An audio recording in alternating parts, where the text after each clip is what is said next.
제가 취임할 당시 5만 3천 국민 여러분이라고 했었지만 지금은 인구 5만 명선도 무너질 위기에 놓여 있습니다. 인구 감소 문제는 정부 차원에서 근본적인 대책이 필요하지만 그 과정에서 우리는 지방정부가 할 수 있는 일에 대해 최선을 다하고 있습니다. 우리 군은 올해부터 청소년 꿈키움 바우처 사업을 통해서 13세부터 15세까지는 월 5만 원, 16세부터 18세까지는 월 7만 원을 지역 내 현금처럼 사용 가능한 바우처로 지원하고 있습니다.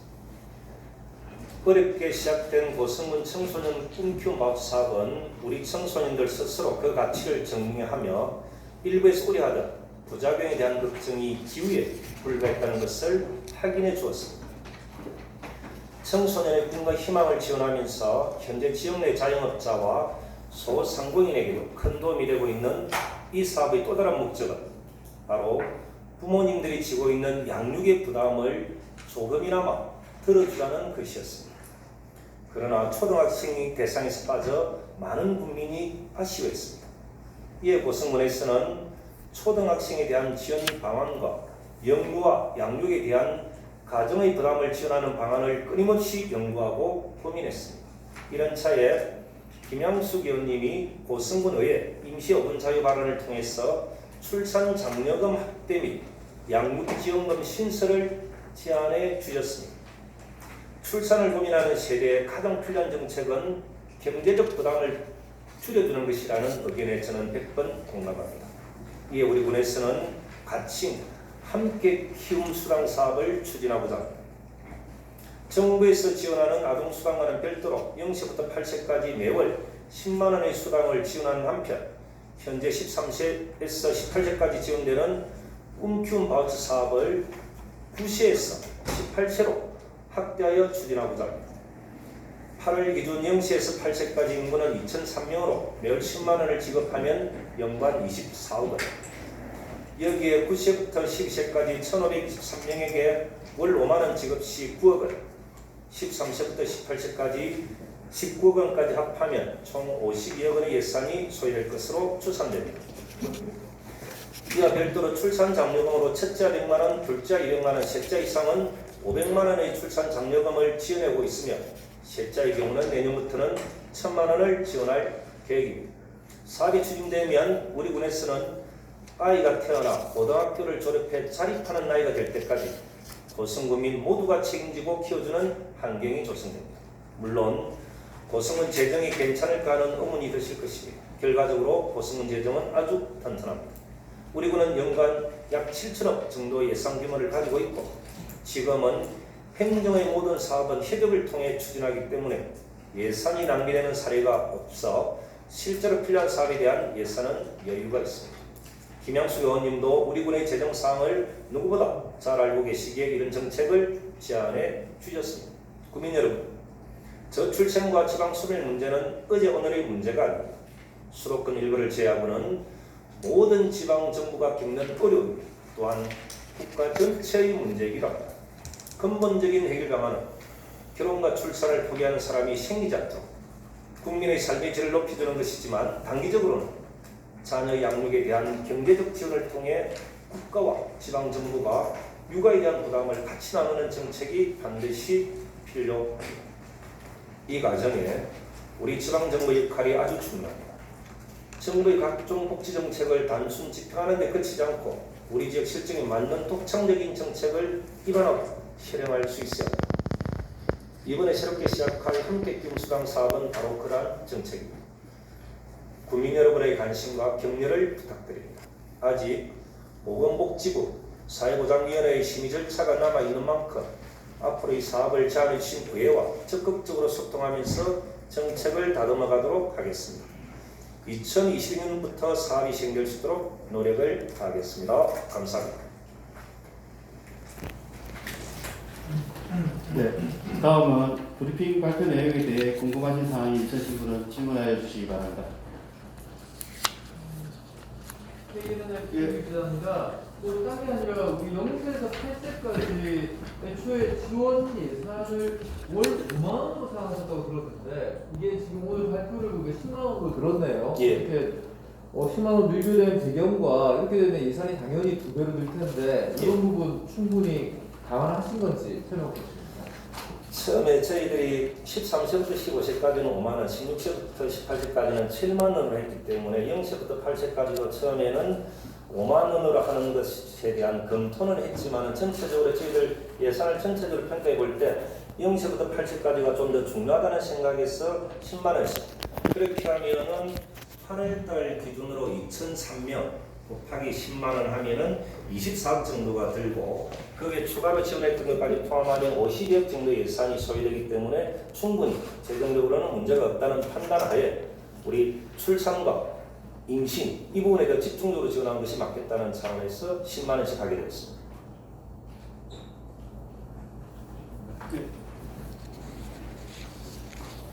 현재 그 정부에서도 아동수당 그리고 양육수당을 지원하고 있거든요.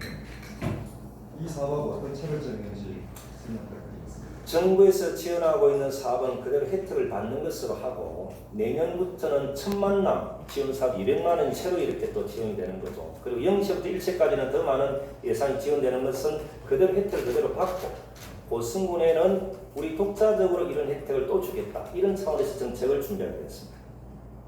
그러니까 중국으로 지원을 받는 것이죠. 성평 바우처 사업할 때 같은 경우는 국내외가 갈등이 있었잖아요. 예. 이번 경우는 좀 양상이 다르긴 한데 어떻게 전망하십니까? 꿈키움 바우처 사업이 조례로 통과되는 과정은 3전 4기였으니까 3번 부결되고 4번째 만에 기립으로 6대5로 이렇게 표결해서 결정이 되었었는데 아마 이것은 아마 김양숙 의원님이 5분 발언하실 때 실제로 김양숙 의원님이 항상 교육과 아동복지나 양육이나 이런 부분에 꽤 관심이 많으셨던 의원님이었습니다. 사적으로도 개인적으로 저한테 그런 말씀을 많이 하셨는데 공식적으로 행정에 제안하셨습니다. 이렇게 가면 예전에 인구 13만 지금은 5만을 지키기 어려운 상황 속에서 정말로 독창적이고 특별한 대책들을 행정에 강구하라고 요청했고 저희들은 이전에 고민해왔던 내용을 의원님의 제안에 힘을 입어서 이렇게 발표를 하는 것으로 그렇게 보시면 될 것 같고 나중에 의회 조례 통과나 이런 과정들은 걱정을 많이 하실 수 있습니다. 이전에 이게 과거들이 있을 수 있으니까. 그렇지만은 인구 5만이 무너지고 더 많이 무너지는 상황이 되면 군수나 의원들의 존재 이유가 없는 거지 않습니까? 인구 정책, 인구를 늘리는 것은 행정부 의회가 똑같이 풀어나가야 될 숙제이기 때문에 이 부분에서는 반대하는 의원님은 저는 단 한 분도 없을 것이다. 그렇게 자신합니다.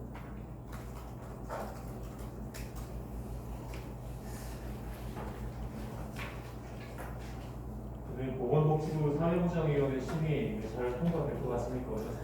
저희들이 이전부터 개별적으로 좀 접촉을 해왔고 그리고 한 2달 정도 이렇게 걸릴 것 같은데 특별한 문제가 없을 것 같고 그리고 이제 조례도 특별한 사항들이 아니면 의원님들이 조례 발의를 하면 그것도 이제 길어봤자 한 달 그러면 3개월 이내에 이 문제는 해결될 것이라 보고 그 과정에 김양숙 의원님이나 의원님들 모시고 학부모들과 지역의 소상공인들과 학생들을 다양한 간담회를 통해서 아무런 잡음이나 마찰 없이 올해 안에 조례까지 통과될 수 있도록 하는 것 그래서 내년부터 시행될 수 있도록 최선의 노력을 다하겠다는 말씀드립니다.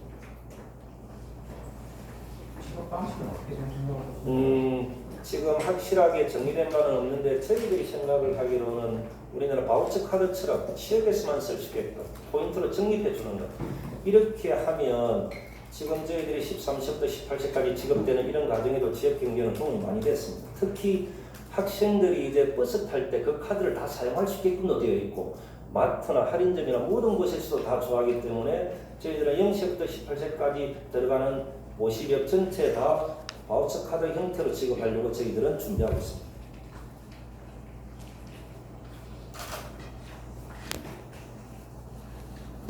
어렵고 힘들지만 고성군에서 한번 시도해 보려고 합니다. 그리고 예산 걱정을 참 많이 하시는데 이렇게 좀 역으로 제가 말씀드릴 건 뭐냐면 예전에는 국도비 공모사업을 고성군에서는 많이 가져오지 못했습니다. 한두 달 전에 저희들 언론에 나왔던 저희들 한 3년 동안 국도비 공모사업이 4,600억 정도 됐습니다. 처음에 제가 이제 군수됐을 때 5,026억 정도가 저희들 1년 예산이었습니다. 그런데 국도비 공모사업을 통해서 1년 예산 가까운 사업들을 가져왔기 때문에 저희들은 더 많은 사업을 할 수 있다. 예전에는 군에 필요한 사업들은 군비를 집행할 수밖에 없었습니다. 그렇지만 저희들은 국도비로 사업을 집행하니까 여유도 있고 더 많은 사업들을 할 수 있기 때문에 특별한 문제가 없고, 두 번째는 뭐냐면 국민들이 제일 분노하는 게 뭐냐면 포장하고 난 뒤에 그 다음에 또 깨내서 수도관 깐다고 하고 또 포장하고, 그 뒤에는 통신관 또 하수도관 깐다고 또 깨고 포장하는, 고성군은 까별로 협업을 통해서 제가 군수된 이후로 그런 사례는 단 한 건도 없었다는 거. 그리고 우리가 국도나 지방도나 군도가 소유권이 다르기 때문에 기관별로 협업이 잘 안 되는 경우들이 있지 않습니까? 근데 고성군은 기관별로 협업이 철저하게 되기 때문에 국비도 절감하고 군비도 절감하는 3년 동안 그렇게 해왔기 때문에 예산 부분은 특별히 걱정하지 않으셔도 된다. 어느 지방자치단체장들이 예산에 여유가 있다라고 이야기하는 경우는 저밖에 없다라고 하지만 실제로 필요한 부분에 적극적으로 지원해 주는 것, 그것이 행정의 역할입니다. 그리고 예산 편성이나 결정, 어느 항목이 하겠다라는 판단과 결정을 저희들은 국민들의 우선순위 이쪽으로 하는 것이 올바른 행정이라는 생각을 하기 때문에 국민들이 필요한 부분에 있어서는 적극적으로 예산 편성해서 지원하고 우선적으로 실행할 수 있도록 그렇게 하겠습니다.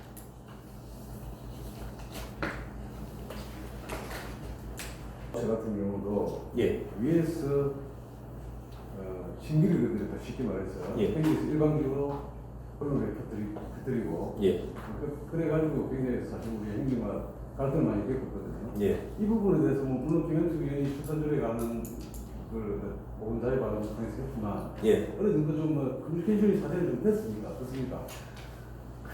이렇게 한번 보시면 됩니다. 얼마 전에 저희들 이제 인구 6만 5천 이하가 되면 도의원이 두석에서 한 석으로 줄어들게 되는 걸로 그렇게 헌재에서 결정을 한 거지 않습니까? 경남 같은 경우는 거창, 함안, 창녕, 고성이 아마 또 이렇게 포함될 것 같은데, 아마 이런 부분에 있어도 의회에서도 적극적으로 나설 것이고 저 또한 적극적으로 나설 것입니다. 실제로 인구가 줄어드는 농촌의 도의원 한 석을 뺏어서 인구가 많이 늘어나는 도시로 가져가는 이 잘못된 부분들이 많은 거지 않습니까? 이와 마찬가지로 모든 것의 기결은 인구입니다. 인구가 줄어드는 과정에 인구를 늘리기 위한 정책과 사업이나 예산 관련된 부분에서는 의회나 행정은 한 목소리로 나아갈 것이다. 저는 그렇게 보고 있고, 사전에 우리 실무자들과 의원님들 계속적으로 소통하고 논의하도록 하고, 그리고 이 당사자들인 이제 학부모들이나 학생들과도 계속적으로 간담회를 통해서 아무 잡음 없이 빨리 진행될 수 있도록 하겠습니다. 그리고 이건 이제 예전에 했던 것은 저희들이 먼저 좀 이렇게 기자회견을 통해서 말씀드려서 의원님들이 심기가 불편할 수도 있겠지만, 이 같은 경우는 의원님들이 의회에서 공식적으로 이렇게 가면 고성군은 지구상에서 사라질 것이다. 그렇기 때문에 근본적인 대책을 강구해 주라라는 의원님들의 요청에 의해서 저희들이 준비한 것이기 때문에 특별히 문제는 없을 것이다. 저는 그렇게 봅니다. 용역 같은 경우에는 어차피 부과하시다고 보더라도 예. 기존에 있던 청소년 수당을 확대하는 방안에 대해서는 의회에서 상당히 공부가 있을 것 같은데요. 기존의 청소년 수당도 지금 2년 어느 정도 이제 그렇죠. 예. 해본다는 그런 의견은 예. 그 부분까지도 연계되고 계신지. 예. 그 실제로 보면 이제 2년간 한시적으로 이렇게 시행하고 그 결과를 토대로 더 확대할지 말지 아니면 계속적으로 진행할지에 대해서 이렇게 정리가 됐지만은, 그건 아마 그때의 상황이나 분위기가 그랬던 것 같고, 지금 이제 모든 학부모들이나 모든 어르신들이 학생들이 다 좋아하는 사업을 의원님들도 알고 계십니다. 그렇기 때문에 이 같은 경우는 특별하게 문제가 없을 것이다 저는 이렇게 생각을 하고, 그리고 이 부분 안 하면 의원님들이 더 적극적으로 빨리 조례를 만들고 정책을 입안해야 되겠다라고 이렇게 제안하시는 이런 분위기이기 때문에 특별히 문제는 없다라고 저는 봅니다. 그리고 제가 의원님들과 소통 잘 하겠습니다. 그 좋은 정책도 누가 제안하는가도 중요하지만 더 중요한 것은 필요한 사람들에게 빨리 혜택이 돌아갈 수 있도록 하는 것. 저는 그렇게 항상 생각하기 때문에 행정이 항상 주가 되는 것이 아니라 의원님들이 제안해 주시는 좋은 정책을 저희들이 빨리 정리해서 학생들에게 국민들에게 혜택이 돌아갈 수 있도록 하는 정책, 이렇게 계속 추진하도록 하겠습니다.